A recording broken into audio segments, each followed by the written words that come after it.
The Warriors to Lourdes pilgrimage, it's one of these places that's unlike any other.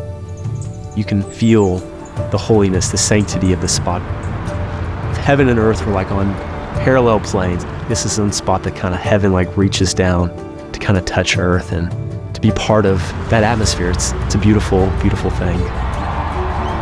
To see the faces of our warriors the first time they come here, especially after they've been here a day or two, and their faces just light up, so filled with joy and happiness and peace. And so it's that nonverbal communication that speaks so deeply about how they've been moved.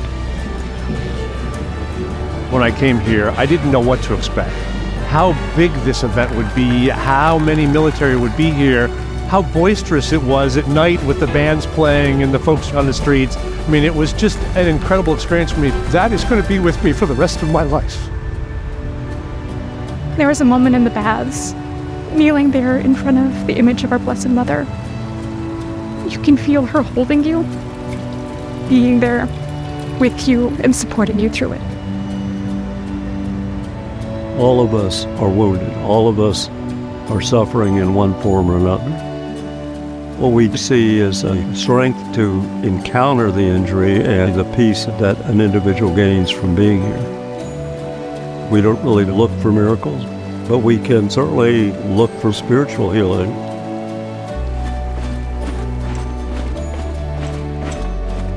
We've been able to bring many more people from the United States, and that would not have been possible without the Knights of Columbus. We're part of a much larger community of faith, and just the reinforcement that we don't have to carry everything by ourselves. I think that's part of the healing experience as well. Dear friends, if we want to get closer to Jesus, to know Him better, to love Him more ardently, and to follow Him more closely, we should turn to Mary. Thousands, tens of thousands of people have gathered here to embrace her gifts of compassion and hope. And that is why we pray, dear friends, for all whom we've known and loved who have died, for all who are grieving. That's why we pray for our sick, our wounded, our injured personnel. That is why we pray for our families, our loved ones, and we remember them here in this place.